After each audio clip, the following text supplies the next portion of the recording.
Le monde du football est rempli de héros et de légendes qui nous font vibrer avec leurs exploits sur le terrain. Mais connaissez-vous réellement les coulisses de leur vie extraordinaire ? Préparez-vous et laissez-vous guider dans un voyage captivant au cœur de l'univers mystérieux des joueurs de football. Au fil des 10 choses incroyables que nous allons explorer ensemble, vous découvrirez dans cette vidéo les aspects les plus surprenants et méconnus de ces sportifs de renommée mondiale. Mais avant de commencer, si vous êtes nouveau, abonnez-vous à notre chaîne pour être informé des prochaines parutions. Et commençons! Numéro 1, l'aéroport de Madère porte le nom de Cristiano. Cristiano Ronaldo a non seulement une statue et un musée en son honneur, mais il a aussi un aéroport qui porte son nom. Celui de Madère, situé sur l'île natale du footballeur, a été rebaptisé en l'honneur du quadruple Ballon d'Or et capitaine de l'équipe du Portugal. Voir cet aéroport porter mon nom est une chose très spéciale. Tout le monde sait que je suis fier de mes racines, avait déclaré le joueur de 38 ans lors d'une cérémonie en présence du président de la République Marcelo Rebelo de Sousa et du premier ministre Antonio Costa. Numéro 2, Frank Lampard est presque plus intelligent qu'Einstein. Il y a quelques années, le Mundo Deportivo avait publié les résultats des tests de QI réalisés auprès des joueurs de Chelsea. Et une révélation étonnante avait fait surface. Frank Lampard avait obtenu un score de 160, soit exactement la même note que le célèbre physicien de génie Albert Einstein. Ce qui avait initialement été perçu comme une blague par les joueurs s'était transformé en une source de motivation lorsque les résultats anonymes avaient été dévoilés. Parmi l'effectif, un joueur se démarquait nettement avec un quotient intellectuel bien supérieur à la moyenne. Plus tard, il fut révélé qu'il s'agissait de Lampard lui-même, le capitaine exemplaire sur le terrain et l'élève modèle pendant sa scolarité. En effet, Lampard avait obtenu la note maximale dans chacun des 12 cours qu'il suivait au secondaire. Aujourd'hui, il est indéniable que Lampard met à profit cette intelligence sur le banc de Chelsea. Ses capacités de réflexion stratégique et d'analyse approfondie du jeu font de lui un entraîneur exceptionnel. Numéro 3, Neymar, âgé de 4 mois, a survécu à un accident de voiture. En juin 1992, un tragique accident de voiture a bouleversé la vie de Neymar et de sa famille. Alors qu'il était en voyage, le père de Neymar a été impliqué dans une violente collision avec un autre véhicule. Dans cet accident dévastateur, Neymar, âgé de seulement 4 mois à l'époque, a été éjecté de son siège bébé à l'arrière et s'est retrouvé sous le siège du copilote. Cet événement a été une source d'angoisse et d'effroi pour la famille de Neymar. Les conséquences auraient pu être tragiques, mais par chance, Neymar a survécu à cette situation effroyable. Numéro 4, Mohamed Salah, exempté de service militaire. L'histoire de Mohamed Salah, l'illustre footballeur égyptien, est marquée par de nombreux succès et accomplissements. Mais il existe un événement particulier qui a eu un impact majeur sur sa carrière et sur sa vie personnelle. Salah a été exempté de service militaire obligatoire en Égypte, ce qui lui a permis de se consacrer pleinement à sa carrière sportive. En Égypte, le service militaire est une obligation pour tous les hommes âgés de 18 à 30 ans. Cependant, en raison de son statut de footballeur exceptionnellement talentueux et de sa contribution notable au sport égyptien, Salah a bénéficié d'une exemption. Cette dispense du service militaire a été un tournant décisif pour Salah. Elle lui a offert la possibilité de se concentrer sur sa carrière de footballeur professionnel, de développer ses compétences et de représenter son pays sur la scène internationale. Numéro 5, Cristiano Ronaldo est un donneur universel de sang. Alors que de nombreux joueurs à travers le monde arborent fièrement des tatouages, Cristiano Ronaldo, lui, a toujours choisi de les éviter. Malgré les nombreux moments marquants de sa carrière qui auraient pu être immortalisés sur sa peau, le Portugais a opté pour une voie différente. Mais la raison derrière son choix de ne pas se faire tatouer est tout à fait louable. La principale raison pour laquelle Cristiano Ronaldo ne porte pas de tatouage est sa régularité dans les dons de sang. En effet, il s'implique fréquemment dans des campagnes de dons de sang et est largement salué pour ses efforts philanthropiques.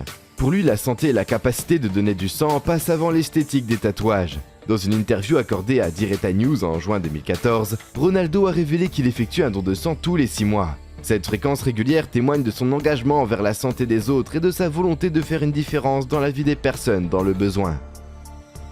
Numéro 6, Marcus Rashford apporte un soutien inébranlable aux enfants défavorisés. Marcus Rashford, une véritable icône de Manchester United, a surmonté d'immenses obstacles pour atteindre les sommets du football. Son parcours extraordinaire est marqué par une enfance difficile, où sa mère luttait pour mettre de la nourriture sur la table. Malgré les difficultés, Rashford a persévéré et est devenu un footballeur accompli. Mais il n'a jamais oublié les moments de privation et les sacrifices que doivent faire les parents en difficulté. Ce qui distingue vraiment Rashford, c'est son engagement inébranlable envers les enfants défavorisés. Il a consacré une grande partie de son temps à mener une campagne passionnée contre la pauvreté des enfants au Royaume-Uni.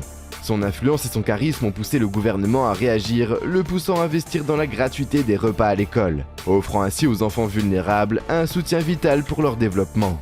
Il utilise également sa renommée et sa plateforme pour inspirer la jeune génération à poursuivre ses rêves. À travers son propre club de lecture, il encourage les enfants à s'immerger dans le monde des livres, à développer leur passion pour la lecture et à saisir les opportunités d'apprentissage. Numéro 7, Zlatan Ibrahimović est un maître des arts martiaux. Zlatan Ibrahimović, une véritable légende du football, est réputé pour ses compétences époustouflantes sur le terrain et sa longévité remarquable dans sa carrière. Mais saviez-vous que derrière cette façade de footballeur exceptionnel se cache un véritable dur à cuire prêt à vous mettre à terre? Ibrahimović n'est pas seulement une machine à marquer des buts, il est également un maître des arts martiaux, possédant la ceinture noire de taekwondo, capable d'asséner des coups de pied stupéfiants. Alors il vaudrait mieux que vous portiez un casque si vous avez l'intention de l'insulter. La force brute et la précision de Zlatan ne se limitent pas uniquement à ses performances sur le terrain. Il a consacré de nombreuses années à perfectionner son art martial, développant une maîtrise impressionnante des techniques de combat. Numéro 8, Mario Balotelli soutient financièrement un sans-abri. Mario Balotelli, une figure notoirement célèbre pour ses frasques sur et en dehors du terrain, est souvent perçu comme un cauchemar par la plupart des managers. Qui pourrait oublier le jour où il a déclenché des feux d'artifice dans sa chambre d'hôtel, ou lancé des fléchettes sur un coéquipier lors d'un match des équipes de jeunes. Cependant, derrière cette réputation de fou, se cache un côté méconnu de Mario Balotelli. Peu de gens connaissent la générosité dont Balotelli est capable. Après avoir remporté une somme considérable au casino de Manchester, il a été surpris en train de faire quelque chose de remarquable à l'extérieur. Au lieu de se complaire dans ses gains personnels, il a décidé de tendre la main à un sans-abri, lui offrant des milliers de dollars. Cet acte de compassion inattendu témoigne d'un aspect profondément humain de Balotelli, un côté qui est souvent négligé dans le tourbillon médiatique de sa vie tumultueuse. Numéro 9, Léo Messi atteint d'un déficit de croissance dès son jeune âge.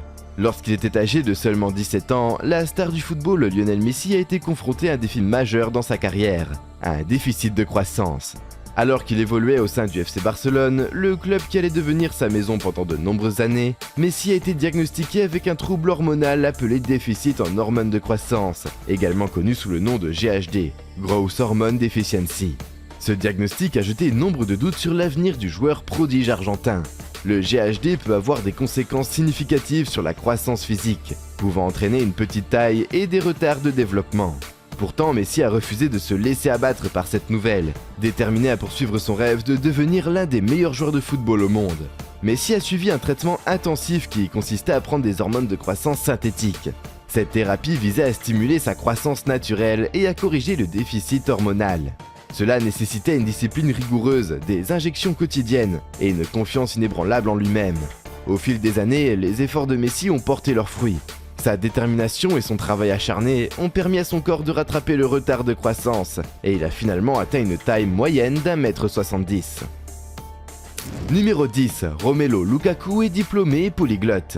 Romelu Lukaku, un nom qui résonne dans le monde du football, est bien plus qu'un attaquant talentueux. Saviez-vous que Lukaku est diplômé en tourisme et en relations communautaires? En plus de sa renommée en tant que l'un des meilleurs attaquants d'Europe, il se distingue également par sa maîtrise des langues. Il est un véritable polyglotte de premier plan. Lorsque l'UEFA envoyait la liste des joueurs et les langues qu'ils parlaient avant un match crucial contre Malmo en Ligue des Champions, Lukaku a attiré l'attention de tous. Les médias étaient curieux de savoir avec qui il pouvait s'entretenir lors des interviews. Selon les informations officielles fournies par Chelsea, son club à l'époque, Lukaku parle officiellement 8 langues différentes, en plus d'une 9e qui est une langue africaine. Les langues maîtrisées par Lukaku sont impressionnantes. L'anglais, l'espagnol, le français, l'allemand, le portugais, le néerlandais, l'italien, le flamand, variété du néerlandais, et le lingala, une langue bantoue parlée au Congo. Cette palette linguistique diversifiée lui permet de communiquer et de s'adapter facilement à différentes cultures et pays, renforçant ainsi ses relations avec ses coéquipiers, les médias et les fans du monde entier. Nous sommes arrivés à la fin de cette vidéo. Nous espérons que cette vidéo vous a permis de mieux connaître ces joueurs de football exceptionnels et de voir au-delà du terrain de jeu. Qu'est-ce qui vous a le plus impressionné dans cette liste? Dites-le nous dans les commentaires. J'espère que cette vidéo vous a plu. N'hésitez pas à la liker et à vous abonner à la chaîne pour être tenu informé des nouvelles parutions. Au revoir.